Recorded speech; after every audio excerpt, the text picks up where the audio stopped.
Hello and good morning everyone. Today we are starting another new chapter, that is chapter number 25, the parliamentary system. So in the previous chapters we have seen how India gained independence. Independence India को कैसे मिला, और पिछले chapter में हम लोग ये भी देख चुके हैं कि इंडिपेंडेंस के बाद इंडिया जो है इंडिपेंडेंस के बाद कैसा रहा सब कुछ हाल इंडिया का, किस तरीके से जो है हमारा कॉन्स्टिट्यूशन बना, कैसे बी आर अम्बेडकर ने कॉन्स्टिट्यूशन मिलकर बनाया, कॉन्स्टिट्यूंट असेंबली ने कैसे कैसे काम किया। अब आपका जो नेक्स्ट टॉपिक आता है वो है पार्लियामेंट्री सिस्टम, कि किस तरीके से इंडिपेंडेंस के बाद जो कॉन्स्टिट्यूशन बनाया गया किस तरीके से वर्क करता है, किस तरीके से इंडिया की गवर्नमेंट जो उस समय बनाई गई किस तरीके से वो गवर्नमेंट वर्क करती है। तो हमारे यहाँ जो पार्लियामेंट्री फॉर्म ऑफ गवर्नेंस है वो क्या है, वो किस तरीके से वर्क करता है हम ये देखेंगे। इसके फीचर्स क्या है इस फंक्शन के, ये फंक्शन किस तरीके से वर्क करता है, इसके फीचर्स क्या हैं, फंक्शनिंग कैसी है, ये काम किस तरीके से करता है ये, और इसके अंदर जो दो लोग मुख्य लोग आते हैं, जो मेन लोग हैं प्रेसिडेंट और प्राइम मिनिस्टर, और प्राइम मिनिस्टर के साथ काउंसिल ऑफ मिनिस्टर्स, ये कौन होते हैं, इनको कौन चुनता है, इनके इनकी पावर्स क्या होती हैं, ये सब देखने वाले हैं हम इस चैप्टर में। चलिए स्टार्ट करते हैं इस चैप्टर को।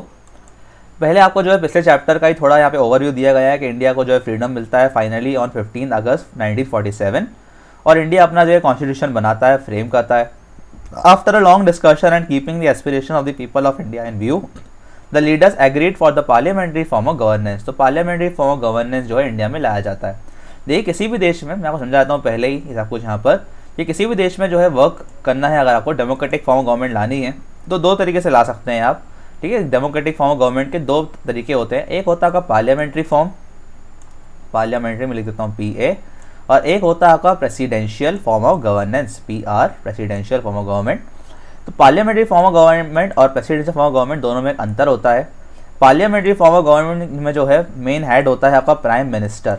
ओके, जो इलेक्शंस होते हैं वो प्राइम मिनिस्टर्स के लिए होते हैं, जो भी इलेक्शन में जीत के आता है, ठीक है, वो अपना लीडर जो होता है प्राइम मिनिस्टर उसको सिलेक्ट करता है। तो मेन पावर जो होती है वो प्राइम मिनिस्टर के हाथ में होती है, और मेन पावर प्राइम मिनिस्टर जो होता है वो हेड होता है पार्लियामेंट का।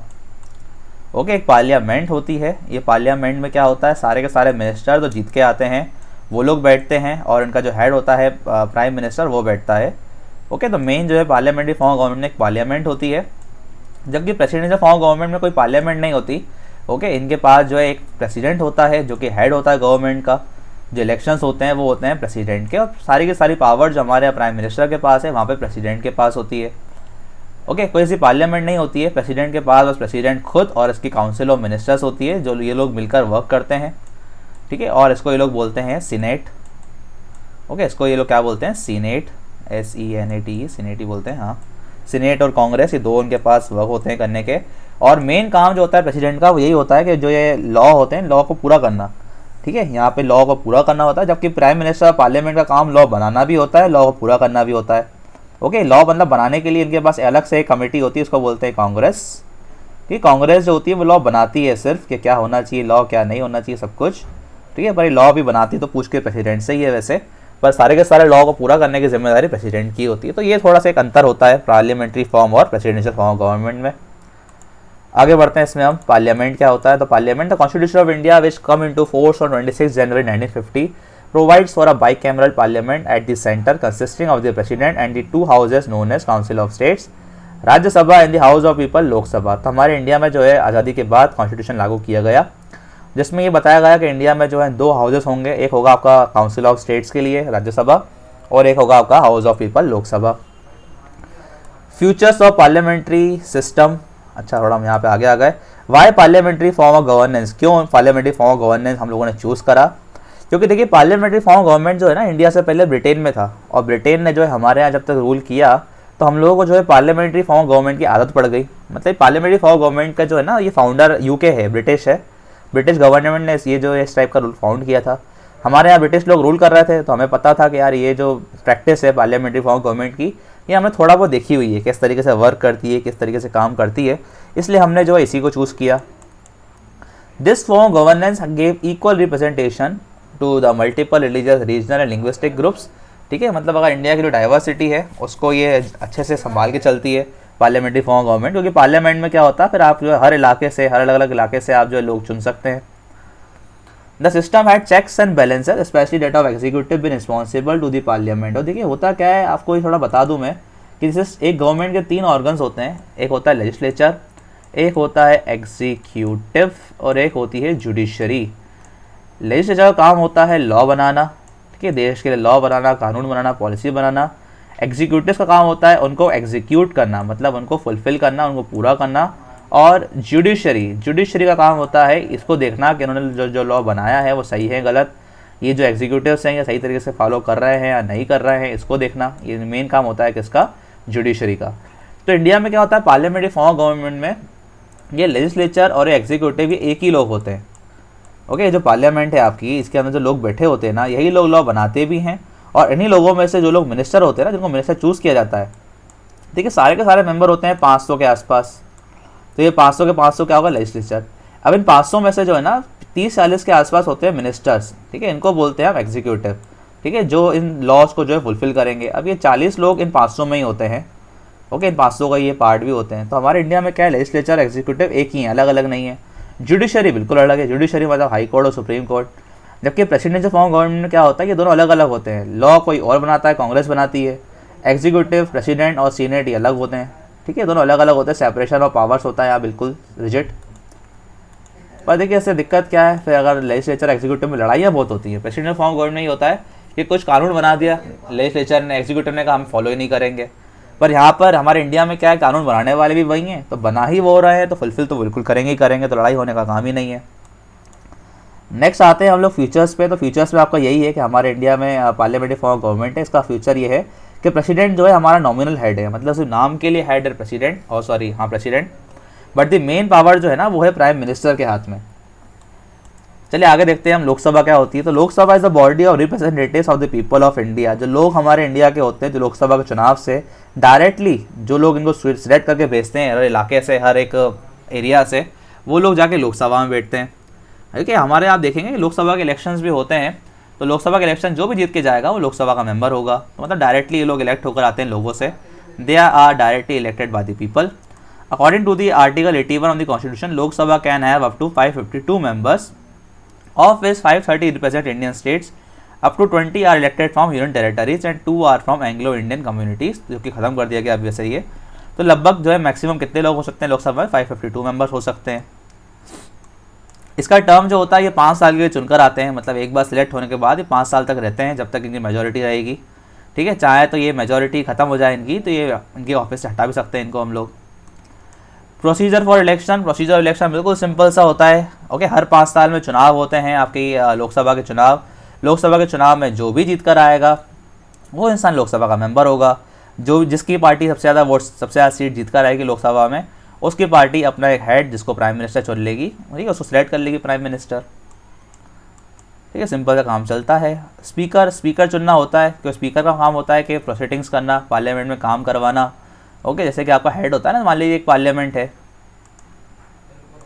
ठीक है, ये पार्लियामेंट चल रही है, तो पार्लियामेंट में ये स्पीकर यहाँ बैठे होते हैं सबसे ऊपर। ये स्पीकर सब लोगों से पूछते हैं भैया ये जो हम लोग लॉ ला रहे हैं, क्या ये पास करना है, ये पास नहीं करना है, इसमें क्या चेंज करना है, लोगों से पूछना, लोगों से जो मिनिस्टर्स हैं उनसे उनकी राय लेना, जानना, पूरा पार्लियामेंट में काम करवाना, ये सब काम होता है स्पीकर का। स्पीकर भी जो है आपका ये जीत कर ही आते हैं इलेक्शन, लोकसभा में चुनाव जीत कर ही आते हैं ये भी स्पीकर भी।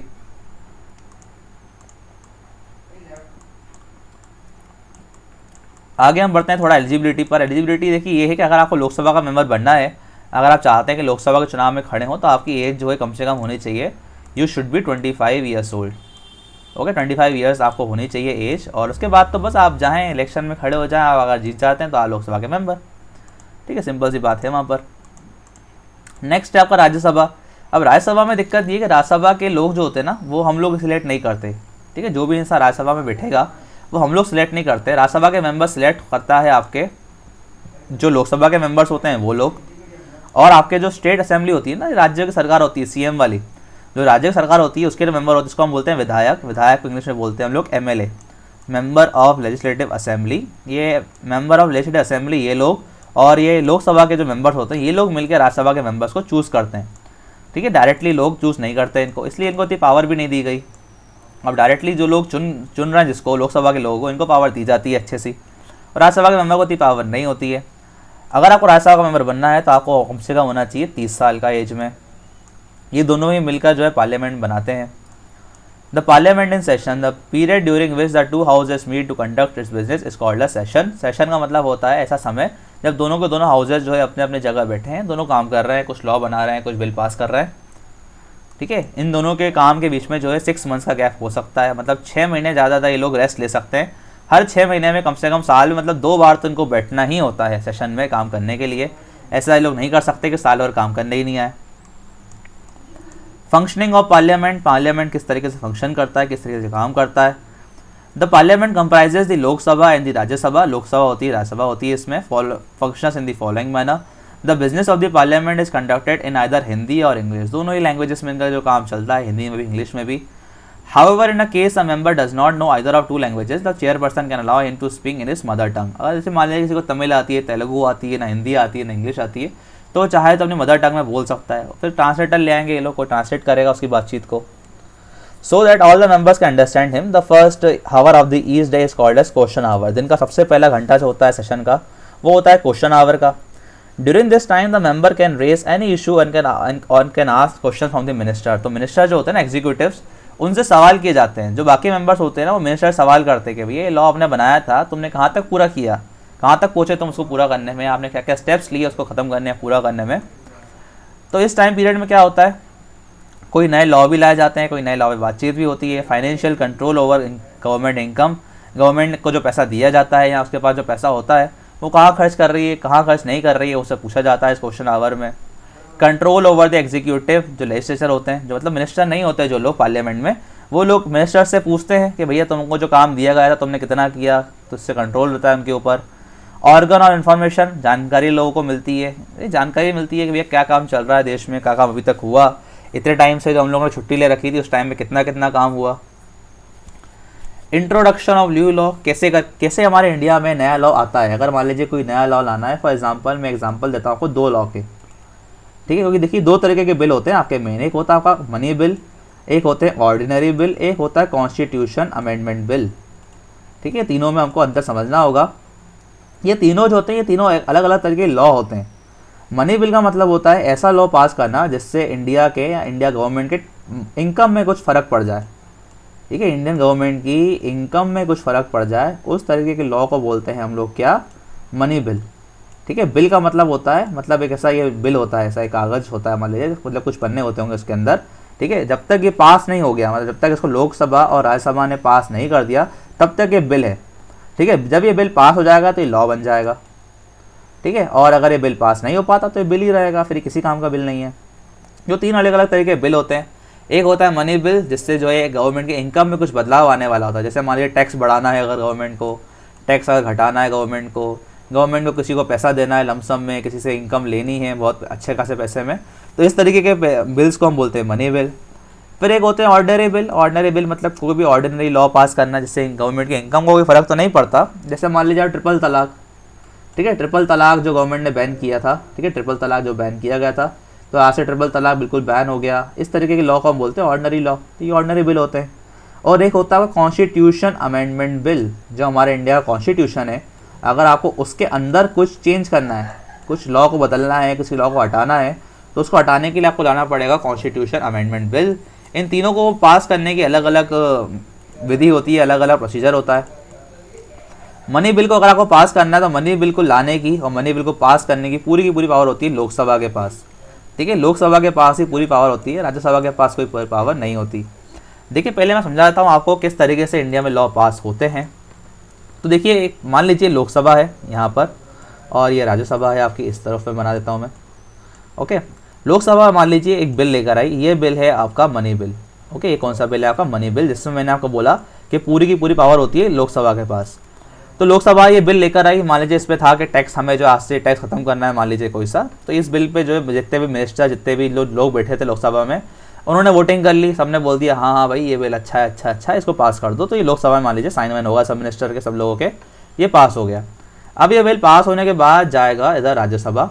अब हमने बोला आपको कि इस बिल के ऊपर पूरी पावर किसकी, लोकसभा की। तो ये बिल जाएगा राज्यसभा में सिर्फ 14 डेज़ के लिए। 14 डेज़ के अंदर राज्यसभा के सारे लोगों को उस पर साइन करना कंपलसरी है मनी बिल के नेचर में। अगर ये लोग 14 दिन में साइन नहीं करते तो ये मान लिया जाता है कि इन्होंने हाँ भाई पास कर दिया। तो 14 डेज़ के अंदर वापस जाएगा लोकसभा में और लोकसभा के लोग इसको फिर भेज देंगे कहाँ पर, प्रेसिडेंट के पास। और जब भी कोई बिल अगर प्रेसिडेंट के पास जाता है तो प्रेसिडेंट को जो है साइन उस पर करना ही पड़ता है, कंपलसरी है। तो प्रेसिडेंट इस पर साइन कर देगा, तो ये बिल था पहले, अभी बन जाएगा लॉ। ठीक है, इस तरीके से मनी बिल वर्क करता है। अब मान लीजिए कोई ऑर्डिनरी बिल है, ये रही आपकी लोकसभा, ये रही आपकी राज्यसभा। ऑर्डिनरी बिल में क्या होता है, लोकसभा में पहले पास हुआ, मान लीजिए यहाँ पहले राज्यसभा में पास हुआ, जहाँ पर भी पहले पास हुआ, ठीक है, कोई भी इसको इंट्रोड्यूस कर सकता है। ठीक है, पहले पास जहाँ पर भी हुआ उसके बाद ये लोग एक दूसरे के पास भेजेंगे। ये अगर इन्होंने पास किया तो ये यहाँ भेज देंगे, इन्होंने किया है तो ये यहाँ भेज देंगे पास करने के बाद। ठीक है, और इसके बाद जो है ये दोनों चाहे तो उस पर साइन कर भी सकते हैं, चाहे तो उस पर साइन नहीं भी कर सकते हैं। अगर मान लीजिए एक बिल लोकसभा ने बनाया और राज्यसभा में भेज दिया, राज्यसभा ने बोला ये इस पर साइन नहीं कर रहे हम चाहते हैं कि इसमें ये चेंजेस हों, तो ये चेंजेस लिखकर ये लोग वापस भेज सकते हैं इस बिल को कहाँ, लोकसभा में। अब अगर इस बार लोकसभा ने इस बिल को वापस पास कर दिया कि भैया ये हम लोग आपकी जो चेंजेस थे इसको मान लेते हैं या नहीं मान लेते, जो भी उनके ऊपर है, ये मान लेते हैं तो ठीक है, नहीं मानते हैं उसके बावजूद ही पास करके फिर भेज दिया अगर राज्यसभा, तो इस बार राज्यसभा को फिर 14 दिन में अंदर साइन करना ही पड़ेगा। और फिर ये वापस चले आगे इसके पास, ये प्रेसिडेंट के पास, प्रेसिडेंट को साइन करना कंपलसरी है। ठीक है, इसी तरीके से जो है आपका कॉन्स्टिट्यूशन अमेंडमेंट बिल भी पास होता है। उसमें बस ये है कि फिर अगर ये वापस भेजते हैं और ये अगर ये चेंजेस नहीं मानते लोकसभा वाले राज्यसभा वाले, तो फिर एक होती है जॉइंट सिटिंग। ठीक है, मतलब दोनों हाउसेस को फिर साथ में बिठाया जाता है कि भैया साथ में आओ, बैठो, क्या करना है, इस बिल का पास करना है कि नहीं। राज्यसभा लोकसभा को एक साथ बिठाया जाता है, एक साथ वोटिंग करवाई जाती है। अब सिंपल सी बात है, एक साथ अगर बिठाया गया है, हर इंसान को वोट अगर देने की एक आज़ादी दी है, एक वोट देने की।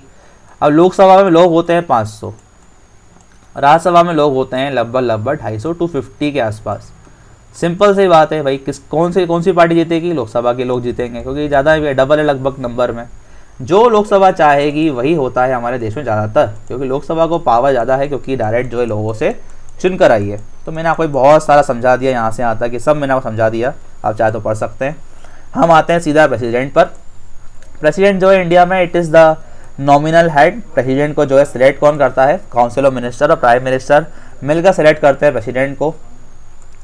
प्रेसिडेंट जो है हमारे इंडिया के सारे स्टेट्स जो होते हैं ना, उनका हेड होता है। सारे के सारे स्टेट्स में क्या करना है क्या नहीं करना है, उन सबका डिसीजन यही लेते हैं। इनकी शपथ जो ओथ दिलवाई जाती है, इनको ओथ दिलवाता है कौन, chief justice of India. Supreme court के चीफ जस्टिस होते हैं ना, वो इनको दिलवाते हैं शपथ। एलिजिबिलिटी, अगर आपको बनना है प्रेसिडेंट तो आपको क्या करना पड़ेगा, पहले तो आपको भारतीय होना ज़रूरी है, इंडियन होना ज़रूरी है। एज होनी चाहिए आपकी 35 से ज़्यादा।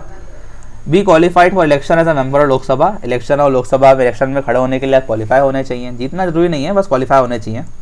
Not hold any office of profit, आपके पास गवर्नमेंट का कोई ऐसा ऑफिस नहीं होना चाहिए जिससे आपको प्रॉफिट आता हो गवर्नमेंट का, या गवर्नमेंट में आपको प्रॉफिट नहीं होना चाहिए।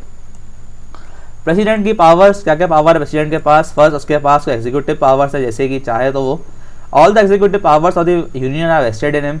These powers are exercised by him in according with the constitution of India. Main power क्या है इनके पास, he appoints prime minister and council of minister और गवर्नर ऑफ स्टेट। इन तीनों का अपॉइंटमेंट जो है यही देता है, प्राइम मिनिस्टर, प्रेसिडेंट ही देता है। ये अलग बात है कि प्राइम मिनिस्टर को अपॉइंट करना है तो उसको पूछना पड़ेगा काउंसिल ऑफ मिनिस्टर से कि भैया किसको करूं, जिसको ये लोग बोलेंगे उसी को करना पड़ेगा। ठीक है, इस तरीके से वर्क करता है। और बाकी आपके हाई कोर्ट के जजेस को भी यही अपॉइंट करता है, यूपीएससी के मेंबर्स को भी यही अपॉइंट करता है। Next is legislative power. Legislative power की बात हम लोगों ने कर ली कि कोई भी बिल अगर पास होकर आएगा तो उसको साइन करना कंपलसरी है प्रेसिडेंट का। ये अलग बात है कि प्रेसिडेंट को साइन करना ही पड़ता है, पर प्रेसिडेंट चाहे तो उसको साइन करने से मना नहीं कर सकता, पर चाहे तो प्रेसिडेंट उस डॉक्यूमेंट को रख सकता है बहुत लंबे टाइम तक। मान लीजिए साइन करना कंपलसरी है, पर कहीं ये थोड़ी लिखा कि कितने दिन में साइन करना है। तो मान लीजिए प्रेसिडेंट ने ये बिल आया, दोनों हाउस से साइन वाइन होकर, प्रेसिडेंट ने इसको 4 साल तक साइन ही नहीं किया, 4 साल साइन ही नहीं करा, तो भाई पास कैसे होगा बिल। ठीक है, कहीं भी ये नहीं लिखा है कि गवर्नमेंट को के प्रेसिडेंट को कितने दिनों में साइन करना है इस बिल को।